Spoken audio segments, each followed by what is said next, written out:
कल्पना कीजिए एक ऐसा देश जो अपनी सख्त नीतियों और रहस्यमयी शासन के लिए विश्व भर में जाना जाता है, उत्तर कोरिया।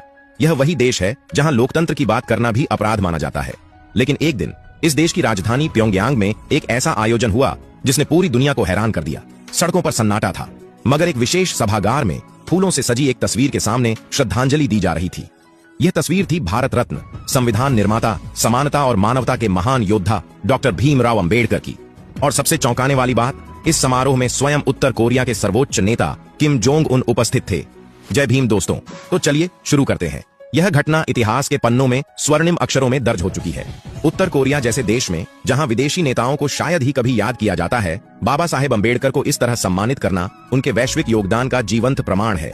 यह केवल एक श्रद्धांजलि नहीं थी, बल्कि दुनिया के सबसे बंद देश की ओर से समानता, स्वतंत्रता और बंधुत्व के मूल्यों को नमन था। किम जोंग उन ने इस अवसर पर एक संक्षिप्त लेकिन प्रभावशाली भाषण दिया।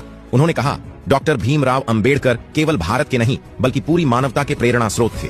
उन्होंने सदियों पुराने अन्याय को चुनौती दी और एक ऐसा मार्ग दिखाया जो हर इंसान को सम्मान और गरिमा के साथ जीने का अधिकार देता है।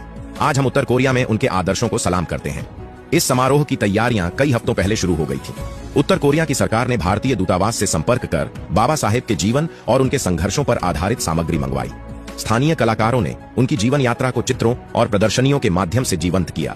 सभागार में अंबेडकर जी के बचपन के संघर्ष, कोलंबिया विश्वविद्यालय में उनकी शिक्षा, भारत में सामाजिक क्रांति और संविधान निर्माण जैसे महत्वपूर्ण पड़ावों को खूबसूरती से दर्शाया गया। उत्तर कोरिया की जनता के लिए यह आयोजन एक अनोखा अनुभव था। जिन लोगों ने पहले कभी बाबा साहेब का नाम नहीं सुना था, वे भी उत्सुकता के साथ इस समारोह में शामिल हुए।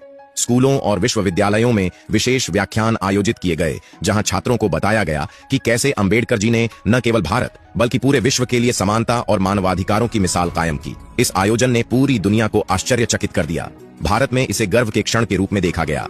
भारतीय मीडिया ने इसकी व्यापक कवरेज की और अंतर्राष्ट्रीय मंचों पर भी इस कदम की सराहना हुई। कई विश्लेषकों ने इसे उत्तर कोरिया के लिए एक संदेश के रूप में देखा, सामाजिक समानता और मानवाधिकारों की दिशा में एक नई सोच का संकेत। सोशल मीडिया पर वन अंबेडकर इन नॉर्थ कोरिया ट्रेंड करने लगा। दुनिया भर में अंबेडकर के अनुयायियों ने इस खबर को शेयर कर उनकी वैश्विक स्वीकार्यता पर खुशी जताई। बाबा साहेब का यह संदेश, मैं ऐसे धर्म को मानता हूं जो स्वतंत्रता, समानता और भाईचारा सिखाता है, उत्तर कोरिया की दीवारों तक गूंज उठा। समारोह के समापन पर किम जोंग उन ने एक और महत्वपूर्ण घोषणा की। उन्होंने कहा कि उत्तर कोरिया के प्रमुख विश्वविद्यालयों में डॉक्टर अंबेडकर के जीवन और विचारों पर शोध कार्यक्रम शुरू किए जाएंगे, ताकि वहां के छात्र समानता, न्याय और मानवाधिकारों के वैश्विक आदर्शों को समझ सकें। यह आयोजन इस बात का प्रमाण था कि विचारों की शक्ति किसी सीमा, सरकार या हथियार से नहीं रोकी जा सकती। बाबा साहेब का सपना अब केवल भारत तक सीमित नहीं है, यह पूरे विश्व का सपना बन चुका है।